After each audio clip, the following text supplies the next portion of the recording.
Start us off.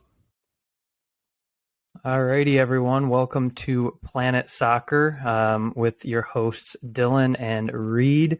Pretty big day in North American soccer. Today is recording this on June 16th, so just earlier today, just a couple hours ago, we had the host cities for the 2026 World Cup announced. Man, I don't know what you did in the last hour, but that was like 40 minutes ago. Yeah, I guess I made dinner and got off of work, Yeah. but yeah, it's, Dylan's lived a whole day since the hosts were announced. Yeah, pretty big, exciting stuff. It's still a little surreal for me. I mean, technically, I was alive the last time it was in the U.S., but I was like a year and a month old, so I was not alive. I have some cool memorabilia that my dad got me when he went to a game at the old Pontiac Silverdome. And I've never even heard of that. Oh, it's where the Lions used to play. It was massive. Really? It was a huge. Yeah, it was one of the biggest stadiums in the country for a while. Wow. It was the spot. The more you know. Yeah, it is now no longer abandoned for many years, like things in Detroit tend to do. But anyways, super excited to have it here. I think we talked about this when we went over the U.S. men's national team on our first episode, really coming into their own. So being able to host a World Cup, essentially at home, sharing the hosting with Canada and Mexico, but the majority of the venues are in the U.S. So I think it's definitely going to be a really exciting time in American soccer. Yeah, I was kind of watching the intro. I've always been like a sucker for those intro videos, like whether it's been the College World Series or the Super Bowl or, the Rose Bowl, whatever the case may be. If you put together a good montage, you get Tom Rinaldi on the call and you put some inspirational music behind it, I'm going to be a sucker for that video. And I was watching the promo for this joint bid, and they flash back to when it was announced that the Confederation was gonna host, and it kind of sends chills down your spine. It's like they kept referring to it as the biggest sporting event in the world, when it always is. Whenever it happens, whatever year it happens, it always is. I saw a lot of people, Texas people that I follow on Twitter, who just don't follow the sport. They're like, that's quite a bold statement. No, it's literally like a Super Bowl every single day. Like, yeah. Every single group stage match of every World Cup blows Super Bowl numbers out of the water. I mean, you have millions and millions and millions of people watching every match across the globe. Maybe not every group stage game when you got Tunisia playing Saudi Arabia or whatever, but it's really cool. Of course, being from DFW, pretty much consider Dallas a lock with AT&T Stadium, even though it is. Man, AT&T Stadium's like 12, 13 years old now, crazy. Which is wild to me. Absolutely absurd. With the airport we have here and kind of the centralized location within the U.S., we always kind of knew that it was going to be a host. It's more of, we're probably on the outside looking in for the final, but to hear Dallas's name called as a host and to see Dirk, Luka, they kind of had significant people from each host city kind of say a few words, and the first person they pulled up was Dirk, then Luka, then Clint Dempsey. It was like, man, that hit me right in the feels. So really cool.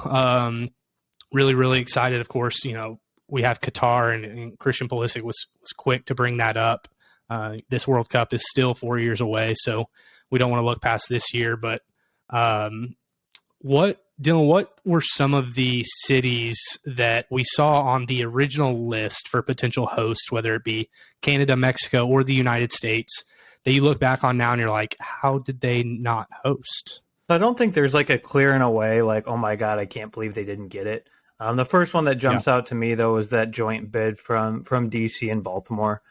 I know I read. Oh, it was a joint bid. Yeah, it was a joint bid between the two. I did not know that. Okay. Because DC originally was going to bid on their own, and when the U.S. won the bid for the World Cup, FIFA did some tours of potential host cities to make that decision, and they absolutely dumped on the idea of FedEx Field, I guess, in DC, which to the surprise FedEx Field dumps on itself. Yeah, to the surprise of absolutely no one that follows the NFL or knows about stadiums.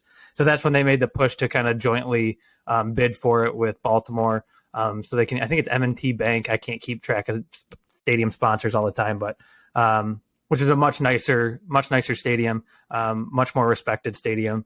So I was a little surprised being the capital I think area. it's in Baltimore's downtown area too. Yeah, I think it's in a pretty cool spot. Yeah, it's in a pretty cool spot. It's close to the capital of the country, so you can get those cool like footage for before games, and could be a cool like fan center in DC. So I was a little surprised that they didn't get it. But when you look at how many top tier bids there were on the East Coast, and they did make a point to do a West, a Central, and an East to make travel easier because it is pretty spread out. You don't want teams flying, 4 hours between games necessarily. So they are trying to keep it regional. And with the other options in the East, I do think it makes sense to pass them up. Personally, I was very much not surprised, but very bummed Orlando did not get a bid. I kind of saw it going to Miami for sure. Selfishly, we have Disney Vacation Club timeshare in Orlando, so I was thinking like free place to stay and go see some World Cup games. I forgot y'all are big Disney people. Huge Disney people. Those crazy Disney adults. Yeah, that's us to a T. So so I was a little selfishly bummed, but not surprised. If you're going to put one in Florida, Miami's a pretty clear and obvious favorite. I think that's going to be, to me, that's probably the coolest location. Money, no object. That's probably the location I want to go see a game at. Absolutely. I think it's just going to be an electric atmosphere, very multicultural atmosphere, which I think will be really cool during a World Cup. But yeah, there weren't a ton of surprise omissions. I think all of them kind of made sense. I was hoping for Cincinnati and or Nashville. Just for me, that's the shortest drive. So again, selfishly, but looking at it, I was pretty sure those two weren't going to get picked either. So I think down, it was, baby. Come on down. Yeah, that's what I told you when we were talking about it earlier before the pod. I was like, you are not allowed to move until after 2026 at minimum. Yeah. Like, I got to have a place to crash. You were touching on Dallas probably doesn't have a shot at the final. I think it will either be SoFi Stadium in LA or MetLife in New York. But I think Dallas is a virtual lock for a semifinal. I would guess Dallas and Atlanta for the semis, and then the championship to be hosted at one of the other two. So yeah, it's definitely an just exciting real time. fast. Whenever New York gets a new stadium, I don't know how new MetLife is, but I don't think it's very, very nice. But it's just New York. Mm-hmm. So whenever they get that new stadium, they'll get everything. I think right now Dallas and Atlanta are kind of the two that the stadiums are still, high tech enough and state of the art enough to get that to be included in that conversation. Also, our airports are both massive, really easy to get into. LA is kind of a mix of both, the state of the art stadium and LA. I do think it'll end up going to LA just by the way they were talking about. It's the only stadium that was really mentioned by the vice president of FIFA. He lit up at SoFi Stadium. So I wouldn't be too mad. It's kind of expected as long as Dallas gets a semifinal spot. Yeah, and I definitely think Dallas will. I know MetLife's relatively new. It looks cool from like pictures and on TV, and it looks more. The one thing it might have going for it is it looks more like a soccer stadium, just kind of the way it's built and the way it the stands raise up. Instead of a lot of football stadiums that are a little bit wider. Right. So it does look a little bit more the part, and it is a little newer, but I kind of agree. I do think LA is probably the place the finals will end up, but I would be stunned if Dallas and Atlanta weren't the semis. Yeah, I think speaking to kind of the stadium build, you look at the Rose Bowl, which would have by far the highest seating capacity of any stadium that got a bid. I think Los Angeles was joint for SoFi and for the Rose Bowl in Pasadena, I believe it's like 92,000 or something like that. But if you've ever been to the Rose Bowl, it is a straight up bowl that, it extends outward, not up in any way. So it's kind of like watching basketball games in those football stadiums. Yeah. It's like, how do you see anything? Right. Yeah, the thing it has going for it is the history and past U.S. World Cup, whether it's women's or men's. The matches it held there were pretty big matches. So if you want to tie some history, I don't see it getting a big match, but maybe you throw the U.S. on the West Coast and you give them Seattle, which I think the U.S. needs to play at Seattle. So I do hope we get the West region, and then give them a game at the Rose Bowl, just for kind of nostalgia's sake. I wouldn't be totally surprised at that. Yeah, absolutely. I think I've been sitting here like on the side kind of trying to figure out why Chicago isn't included. Can you give me any insight on that? I can't find a definitive answer. Soldier Field is terrible. Terrible location, terrible to get in and out of. Chicago notoriously has some frustrating airport travel. Yeah. But the biggest thing is Soldier Field is just not. It's a historic stadium that they tried to make modern. It looks bad. It's got bad sight lines. It's a mess. Okay. It's a shame because that would have been the shortest drive for me. So again, selfishly, that would have been awesome. But and I know plenty of people in Chicago to crash with somebody and stay for free. But yeah, it's not the best stadium. So I was surprised. I don't even think it was on the list of potentials, which surprised me. I'm not like surprised. I think they withdrew. I think they might have withdrew themselves after like the first round. Okay, yeah. It doesn't surprise me that they didn't get it, but it does kind of surprise me that they weren't in it for longer. I guess being Chicago, being such a major city and a pretty good sports market, as much as that pains me to admit. Yeah, the Chicago was one for me, and then you mentioned Denver in our text. It would have been really cool to see. I don't know if they were necessarily a favorite, but just because Denver's airport is big, but it's just kind of secluded. It's isolated. There's, if a team gets sent to Denver, they're only playing there. It would be kind of difficult to get to other spots. Most notably, they're the only one in that time zone, so you'd be changing time zones, and there's a lot of factors that I think ended up going into that decision. One surprise, honestly, for me was Houston. And I've never been to NRG. I've never been to NRG, but it looks like garbage. It's terrible. TV. Yeah, it's a better version of the Alamo, or not the Alamo Dome. Yes, the Alamo Dome in San Antonio. Just old, and I mean, I don't know. I think part of the reason we know how corrupt FIFA is, and this doesn't have anything to do with corruption, but I think there's so many pop culture icons and just world icons in general right now that are from Houston. You got Beyonce being one. I think they can really capitalize on the reach of their celebrities, and people know Houston. It's been in Travis Scott's songs. I just think kind of more of a cultural pick than a right. Yeah. I don't know pick. Who. So looking at another central, which for those of you who didn't watch, they basically broke it down into Western, Central, and Eastern. All three countries were included in those regions. So the Western Canada city is Vancouver. Was Toronto in the East or Central? They were in the East, Toronto was right? in the East, yeah. Yeah. Yeah, I think the Central was just the U.S. and Mexico. Just U.S. And then you had Mexico City and Monterrey were also in the Central. And then Guadalajara was in the West. But I don't know who would have taken Houston's spot maybe in the Central. The only thing geographically would maybe be Denver, I think. Yeah, you mentioned that's pretty off-air, far from Mexico Nashville, City. Maybe Nashville. But I really don't have any qualms with any of the cities that were chosen. I think it was pretty much chalk across the board. Looking at some of these others, I think, you've got kind of the stadiums that are the home field, if you will, for U.S. soccer whenever they're playing their qualifiers or friendlies or whatever. You mentioned Cincinnati, Columbus. I don't think Columbus. I'm assuming Columbus and Cincinnati probably would have been some sort of joint thing, even though I don't even think they're close together. I think they're on opposite sides of the state, but I don't know anything about Ohio.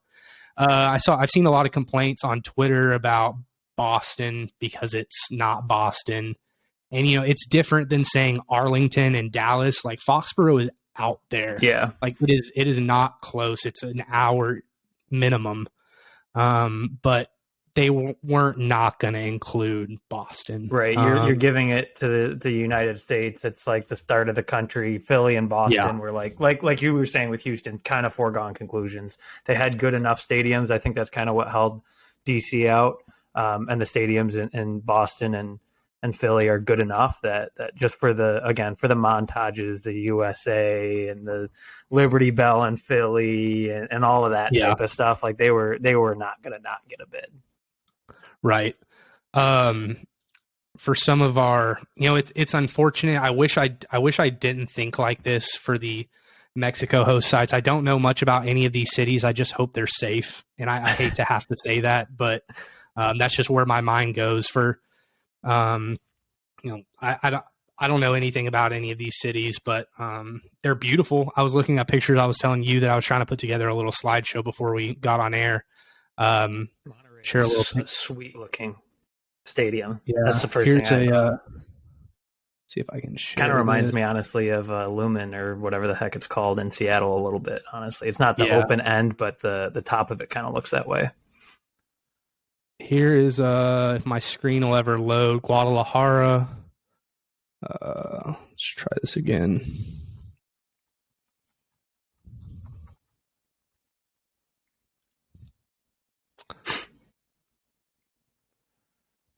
Little historic something you got going on there. Mexico City, obviously. We know I think it's one of the most populated cities in the world. Mm-hmm. I didn't know it was this urban. I normally think of it as kind of a more historic city, but and then you've got the Canadian cities, which I'm not going to pull up pictures of those. Y'all can go look at them on your own, but cool mountain backdrops in Vancouver, and then Toronto obviously has the Needle. Is that what it's called? Yeah, whatever what we Drake call the sat one on. Right. Album cover.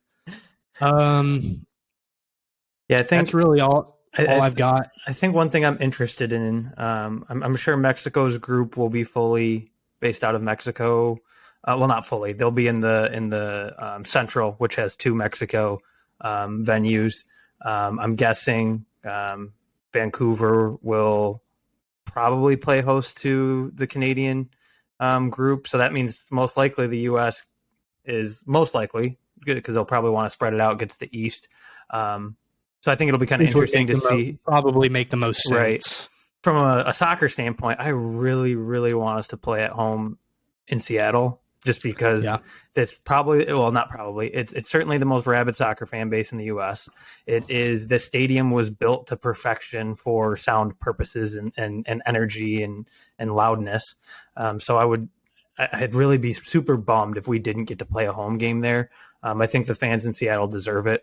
But I am kind of leaning towards we're likely to be in the East. And I think there's a lot of reason that makes sense too. If you put Boston and Philly in it for American history, it'd be silly to not put the Americans there. So it'll be kind of interesting. Obviously we're still quite a ways from that, but that's one of the first things I thought of too. Is let's just hope we qualify for the game. Oh wait, do all 3 countries automatically? I would assume. I would assume. That leaves one CONCACAF country. Well, they're expanding to 48 for that World Cup. So honestly, right. I don't know how many CONCACAFs offhand are going to qualify, but we're expanding. So I know there was a joke when they said they were expanding around the same time. I was like, yeah, they got to get the U.S. and Canada in there somehow. But up yours, we both qualified on our own this time around. And I think both are going to be even better in 4 years than they are right now. So yeah, lots of excitement over here in North America. It's an exciting time. Mexico's kind of finally been brought down to earth a little bit by the U.S. and Canada on the field, and now we get to play host together. So we're going to talk about an exciting time. We're recording a few episodes today. We're going to get into Mexico's group a little bit, and I have a lot to say on Mexico.